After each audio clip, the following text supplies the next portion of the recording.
Hi, everyone. I'm Becky Farrell, Research Lead and Programming Consultant for Dance Data Project.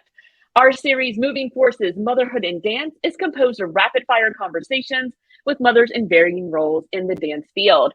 Today, I'm so excited to be joined by the fabulous Shylo Martinez, musical theater extraordinaire, as she is an assistant professor in dance and musical theater and the musical theater dance coordinator at Shenandoah Conservatory at Shenandoah University. So, Shylo, welcome.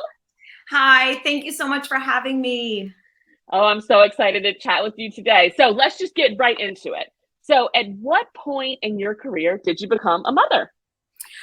I became a mother in my career about 15 years into working professionally. Yeah. I had done tours, had already gone out on the road, and had that moment with my husband where we're like, oh, shall we start to think about this? And if so, how are we going to make that work? Yeah, absolutely. So when you're having those conversations, did you already encounter any barriers like from the start? And was that kind of part of that decision making? Well, listen, our bodies are everything in what we do, Yep. right? So that Absolutely. is our office, that is our equipment, it is everything. Hello. So that having that conversation was a barrier in itself, thinking, okay, what does that mean for me for time to take off from time? And what will that do to my career if I have time off? How do I accomplish that? So I actually was out on the road with the touring company of Wicked when I decided. We were like, okay, let's start trying. And luckily we became pregnant, and I still was out on the road with my contract. Nice. And suddenly I'm loosening the elastic on my costume a little bit more. And you have that moment where you're like, you can't forget how your body is changing for the greatest thing that you're creating. And I feel like I had to just acknowledge that in itself, as there is something that I have to be okay with the changes. And what does that mean for my job, for what I'm putting myself through? Absolutely. Absolutely. So thinking of that, were there like any resources in place or support systems that were really helpful, like throughout your pregnancy and then after you had your first child? For me, it is all about family. It is all about family, so it's hard for me to think first on the, corporate side, because it takes a village. And I remember hearing that when I was thinking of, starting a family with my husband, and I thought, how is it a village? Like, I can do this. I had this sort of like powerful woman. I can do all of the things, but there are always unexpected things that happen, between illnesses and that sort of stuff. So for me, my number one resource was family. And now that now that I'm more into academia and teaching, I use my students as points of contact to help continue to broaden my village. And I think you can do that too with your company members, with your whomever you're working with. I think it's so important for us to think of this community and this culture around family, and not delineate, my professional world versus my personal world. In order to be involved in all of it and be successful, I think we have to have that culture of making it all one. Absolutely. And how great for your kids to see you working and them to be part of like these processes. I mean, I know you, so I've seen them at performances that we've been at together, and being able to watch your choreography or in rehearsals, and what a great experience for them as well. Yeah. And they love to hear stories from when they were little. I remember choreographing The Wizard of Oz, and I had Eva in a carrier, and, at the time she was very young, and I was still nursing her, and, her little head would pop up and enjoy watching the rehearsal. And then, she'd snuggle and take a nap on me. And, it afforded me the opportunity to truly bond with my kids. That was important to me. I didn't want to give that up. But, taking them along for the ride. And now that they're older too, you're right. They're coming into rehearsals. And again, like, my biggest thing that I want to advocate for is changing that culture. So when you see children in my office, it's not, oh, here's mommy, daycare, no, this is my life. And honestly, I think that even my students and people I work with start to respect that, where they're thinking, all right, you're doing multiple things right now. Absolutely. Absolutely. And we're changing the mindset, right, of what it's like to be a mother. It's so incredible. It's incredible. Okay. So I know you have a very supportive partner. So, but how can we encourage and make sure that partners are part of this support system for mothers, especially those that are particularly male identifying? Like, how can they make sure that they're playing an equal role in that parenting?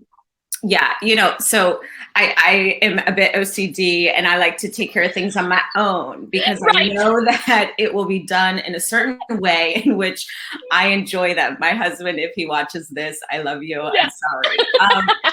Yeah, I'm just very particular and I have that type A personality. And then I have to constantly remind myself that this is a team and we need to do this together. So allowing them to be a part of that conversation, even when they are little and you're nursing them, it's hard for them because they're not able to do that. But still being a part of that and handing the baby over and having them interact with that. Logistically, I know it sounds silly, but even just having them on scheduling, like, okay, you've got this doctor's appointment. Okay, let me run in here. Like that helps immensely. And then you feel like you're not all by yourself trying to do all this running around. Exactly. Teamwork makes the dream work. Yeah. That's right. And one more thought that I have, and I'm going to be cautious how to dive into this, but I think it's identifying respect for multiple careers in a household. Yeah. So, as a working mom, I don't think of my job as any less than a working dad. Totally. So I think valuing the job for both parties is so important. It's difficult when the kids get sick. We're afforded only so many sick days. We don't get extra for our kids to be sick, right? It's true. So we tag team. We're like, okay, I got this day. I'll get coverage from work. Okay, the next time, can you get coverage? And that I think helped as we started to move on to our kids getting older and building our careers.